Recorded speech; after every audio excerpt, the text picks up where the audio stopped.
इस कार्यक्रम के पुण्यार्जक हैं श्रीमती कमला देवी, धर्मपत्नी स्वर्गीय श्री अशोक जी शाह बजाज मातुश्री, श्री विनीत कुमार प्रतिमा, अमित कुमार अमिता, धीरज कुमार कामिनी, अभिनव मनीषी, तनिष्का, वर्धिनी, सिद्धार्थ, चैतन्य, नितांत जैन शाह बजाज, पुत्री दामाद, हर्षा, आशीष कुमार, लावण्या, भविक एवं समस्त शाह बजाज परिवार अजमेर। जीवम जीवम दवम जिन्वर वसेण जेणी दिठम देविंद विंद वंदम वंदे तम सबदा सिरसा। नमो अरिहं ताणम नमो सिद्धाणम नमो आयरियाणम नमो वज्रायाणम नमो लोई सविसाहुड़म। जय बोलिए अंतिम तीर्थंकर विनायक श्री महावीर भगवान की, परम पूज्य आचार्य गुरुदेव श्री वसुनंदी जी मुनिराज की, अहिंसा में विश्व धर्म की। सभी उपस्थित धर्म प्रेमी पुण्य आत्मा एवं महानुभाव, जब व्यक्ति इस संसार में जन्म लेता है तो खेल कूद में अपने 8 वर्ष बिता देता है, कुछ समय पढ़ाई लिखाई में, उसके बाद मौज मस्ती में, भोग विलासता में, युवावस्था, और उसके बाद जिम्मेदारियों में प्रौढ़ अवस्था, और उसके साथ साथ जब होश आता है तब तक बुढ़ापा आ जाता है। कहते हैं बचपना आया और चला गया, जवानी आई और चली गई, लेकिन बुढ़ापा आया वो जाता नहीं है, भूल जाता है। हमारे जीवन में जब हमें समझाते हैं लोग तो हम समझ नहीं पाते, लेकिन जब समझना चाहते हैं तो लोग चले जाते हैं। इस संसार में रह कर के बड़ा दुख होता है, इस संसार में सुख नहीं मिलता है। बुढ़ापे में आकर के, वृद्ध अवस्था में, तब जाकर के एहसास होता है संसार कितना बुरा है।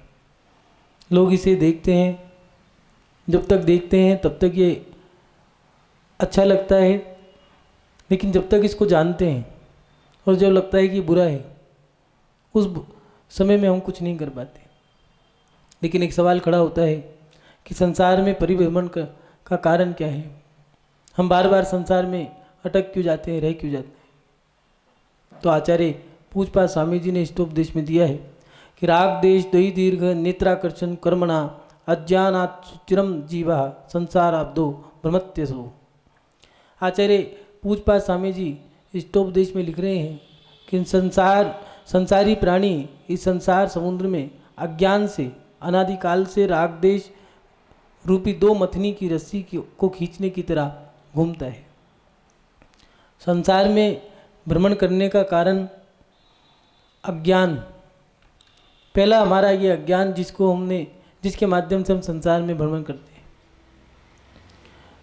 हम पर को अपना मान लेते हैं, जो हमारे नहीं है उनको अपना मान लेते हैं, और उस अज्ञानता के कारण हम इसमें भ्रमण करते रहते हैं।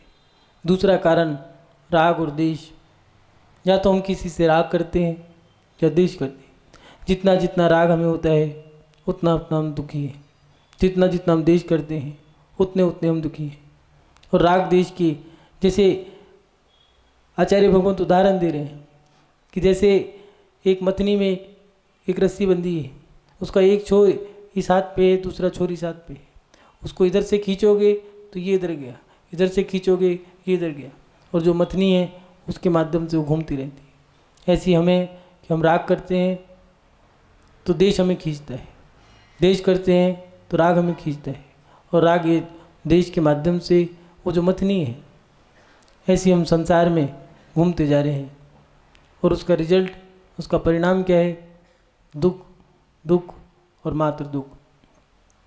कुछ लोग कहते हैं ये सब हो क्या रहा है, उनके मन में संसार की क्रियाओं को देख करके दुख होता है, जैसे कोई मर्यादा ही नहीं है, मर्यादा ही खत्म होती जा रही है। ये कोई नया नहीं है कि पहली बार नहीं हो रहा है, वो संसार के दृश्य को देख करके घबरा जाते हैं। इसीलिए कहा है कि गुरु की एक ढाल चाहिए, गुरु रूपी ढाल हो या गुरु रूपी सहारा हो या गुरु रूपी किनारा हो। मन में सवाल खड़े रहते हैं और कुछ लोग कहते रहते हैं कि मर्यादा खत्म होती जा रही है, इसके साथ साथ लड़ाई झगड़ा बढ़ता जा रहा है, आपस में खींचातानी होती जा रही है और उसके साथ साथ उतार चढ़ाव बढ़ते जा रहे हैं। ये कोई नया नहीं है। क्या रामचंद्र जी के समय में या मुनि सुवरनाथ भगवान के समय में मर्यादा का नाश नहीं हुआ था? क्या सीता ने अपनी मर्यादा का उल्लंघन नहीं किया था? क्या रावण राजा होते हुए भी, क्षत्रिय होते हुए भी महापुरुष था, क्या उसने अपनी मर्यादा का उल्लंघन नहीं करा कि सीता जैसी स्त्री को उठा लाया? क्या मर्यादा आज ही समाप्त हो रही है?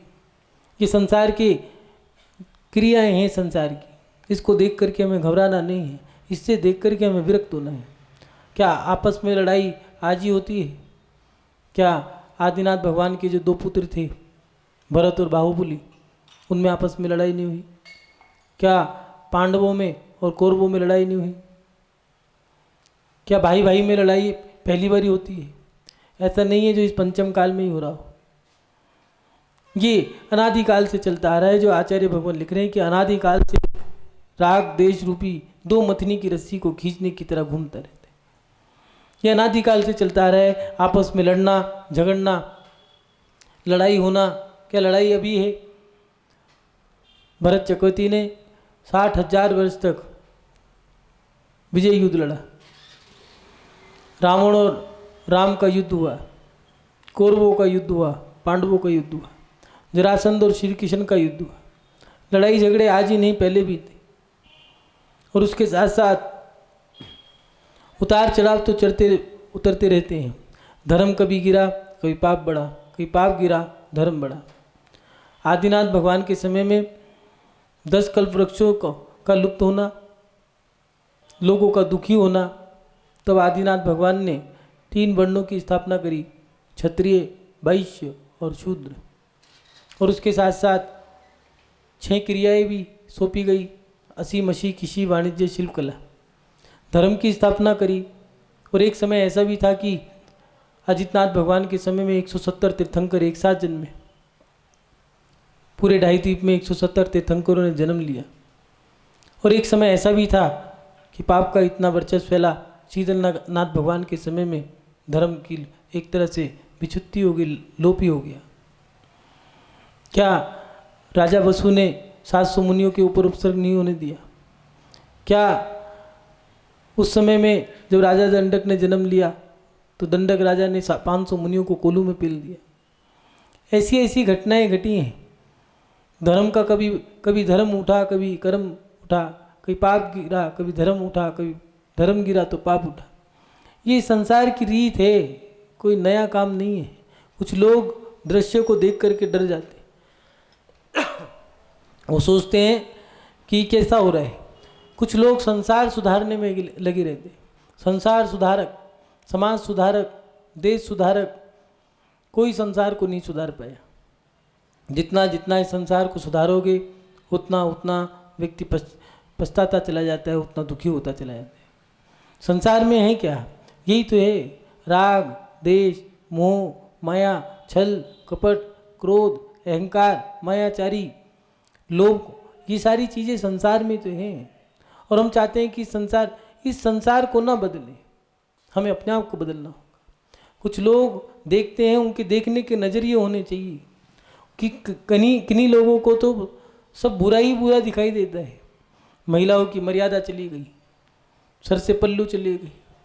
कुछ लोग कहते हैं कि बोलने की तहजीब खत्म हो गई, खान पान खत्म हो गया। आपने उन्हीं लोगों को देखा है जिन्होंने मर्यादा नष्ट करी है। आप उन लोगों को देखो जिन्होंने मर्यादा का पालन भी करा है। ऐसा नहीं है।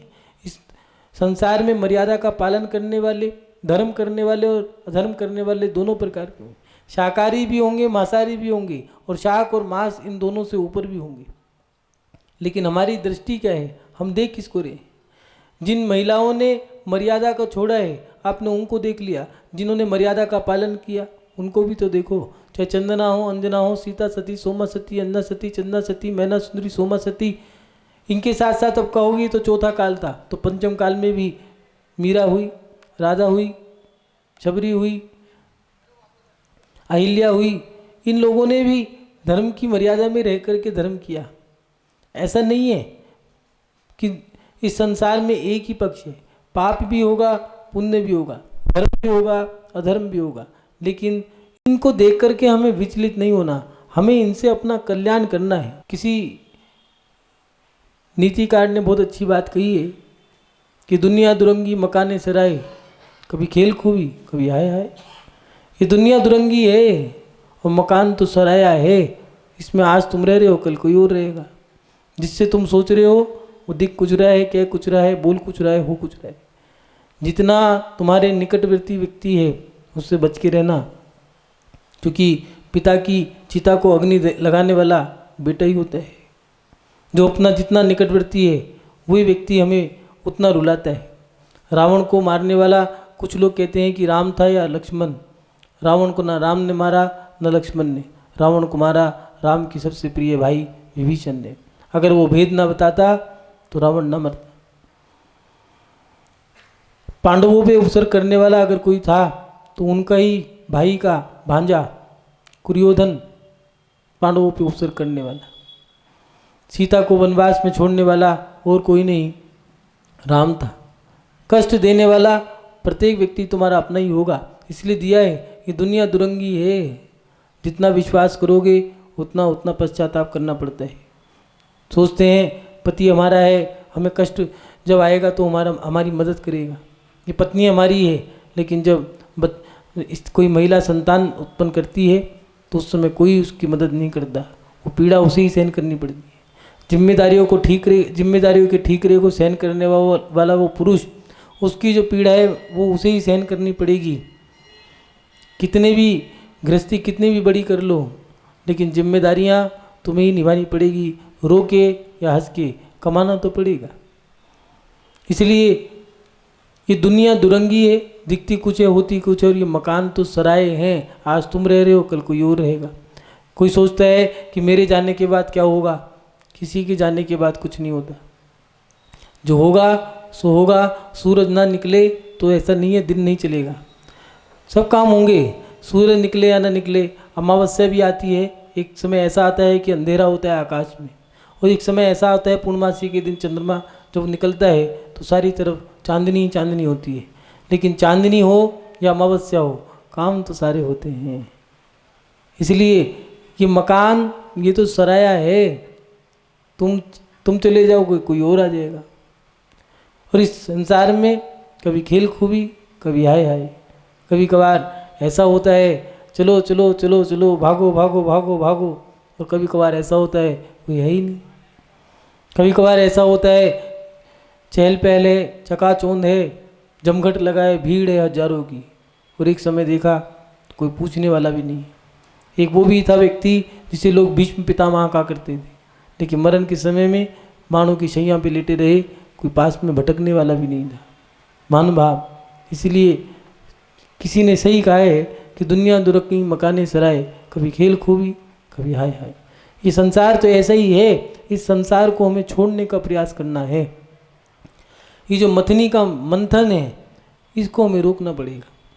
संसार परिभ्रमण का कारण ये राग और द्वेष है, और इसके साथ साथ सबसे बड़ी चीज़ जो दी है वो अज्ञान, जिसको हमने अज्ञान माने मोह, ये पर को जो हम मान बैठे हैं अपना, ये बड़ा दुख देता है, ये हमें रुलाता है। हम उसी मकान में रह रहे हैं, बेटा दूर चला गया तो रोना आ रहा है, पास आ गया तो खुशी हो रही है। किसी ने कुछ नहीं किया है। मेरा मोह मुझे रुला रहा है, मेरा मोह मुझे भटका रहा है। इसे हमें कम करना होगा। जैसे जैसे कम करते रहोगे संसार उतना दूर होता जाएगा और अपना आनंद बढ़ता चला जाएगा। मान भाव, हमें अपने जीवन में इस संसार को घटाना भी होगा, और बढ़ाना घटाना ये सब हमारे हाथ में है, कोई दूसरा व्यक्ति नहीं कर सकता। आप सोचो कि महावीर भगवान पैदा हो जाए, दोबारा जन्म ले ले, वो हमारा कल्याण कर देगा। कुछ लोग कहते हैं हे भगवान अवतार ले लो, अब तो अवतार ले लो, कब कष्ट दूर होंगे।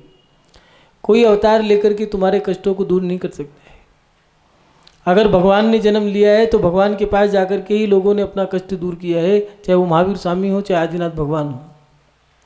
एक व्यक्ति था, वे ज्योतिषी था, और वे जो भी बात कहता था, जो भी घोषणा करता था, वो बात सच निकलती थी।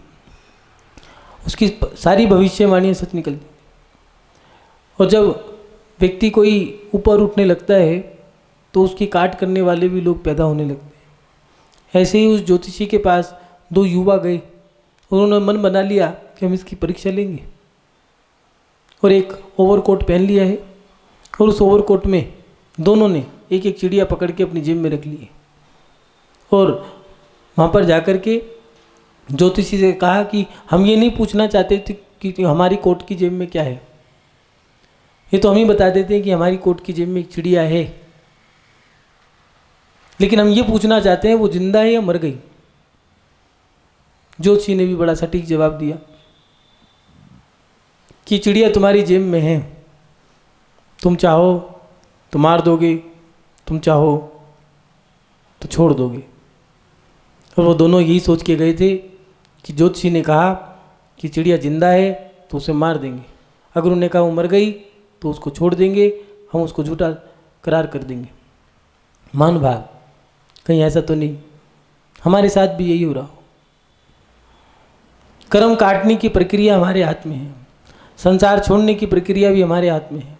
हम चाहें तो इस संसार को बढ़ा सकते हैं, हम चाहें तो इस संसार को छोड़ सकते हैं, घटा सकते हैं, लेकिन कहीं ऐसा तो नहीं इस राग देश में, इस मोह माया में, इस संसार में हम अटक के रह गए हों, इस संसार की चकाचौंधी को देखते हुए हम इसमें मस्त हो गए हों, इसमें लिप्त हो गए हों।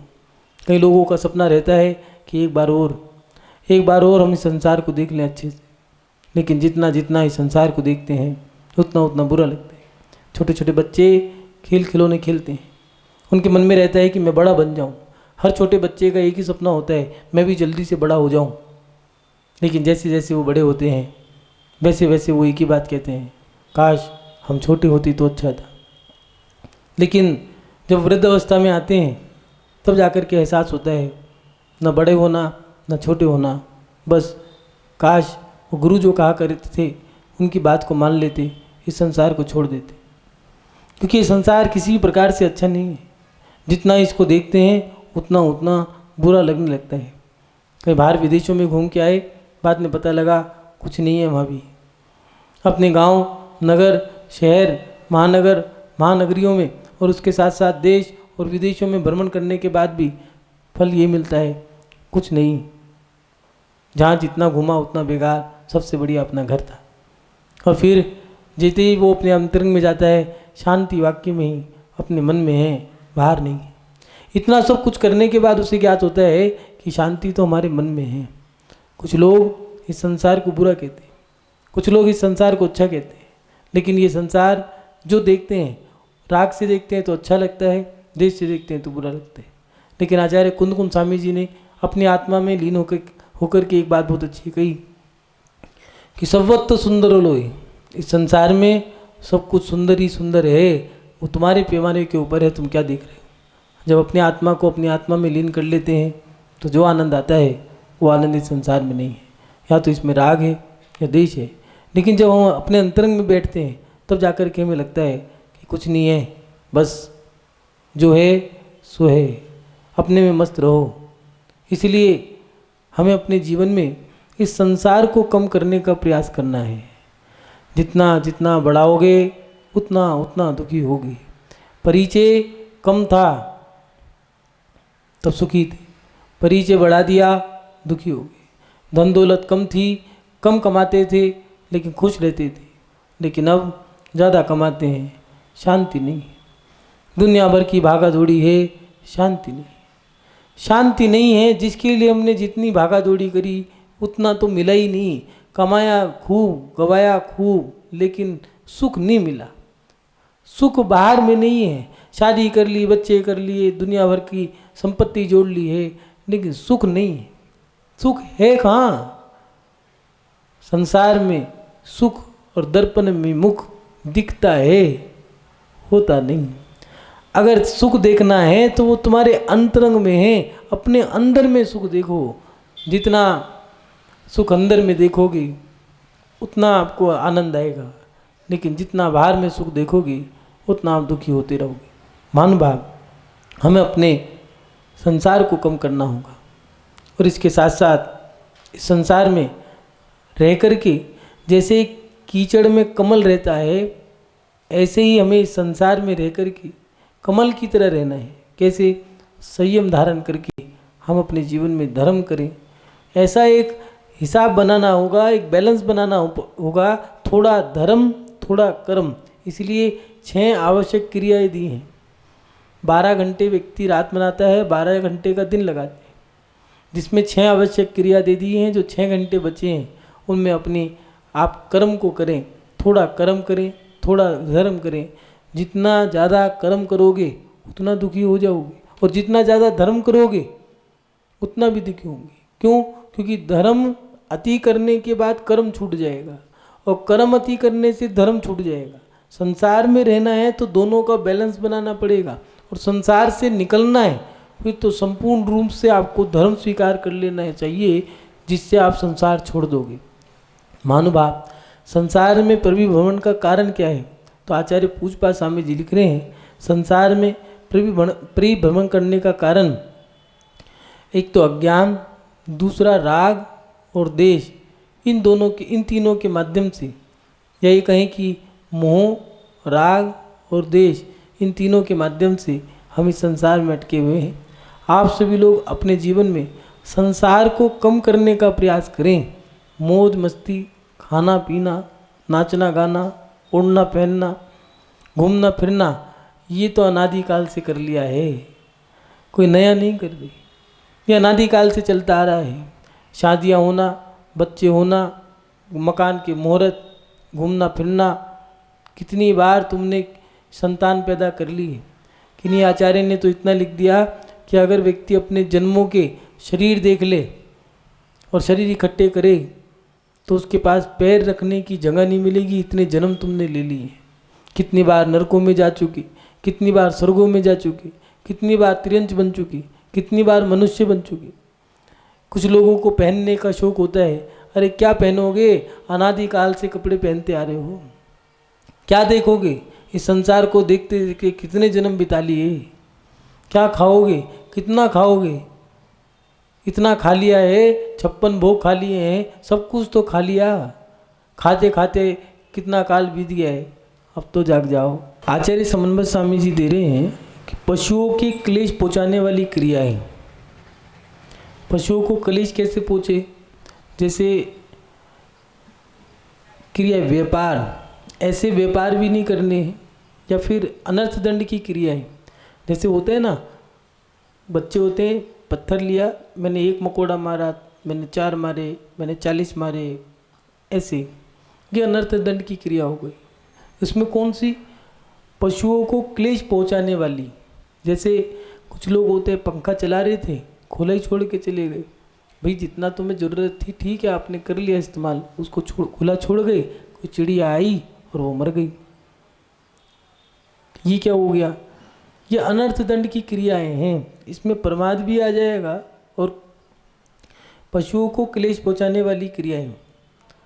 हाथी आदि को वश में करने की प्रक्रिया प्रिय क्लेश है। व्यापार, हिंसा, आरंभ तथा ठगाई आदि की कथाओं के प्रसंग उत्पन्न करना। यहाँ उपदेश कह रहे हैं, यहाँ पर ऐसे उपदेश देना। एक काम करो, वहाँ पर जानवर घूम रहे, तुम तो हाथी पकड़ लो, वहाँ से व्यापार का व्यापार हो जाएगा, काम का काम हो जाएगा। तो फोकट गए, उपदेश दे दिया। सुनो, वहाँ माल बहुत सस्ता मिलता है, सऊदी अरब चले जाओ, घूमने जाओगे, सोना लिया ना, वहाँ से ला के यहाँ बेच देना, फोकट सस्ता है यहाँ पर।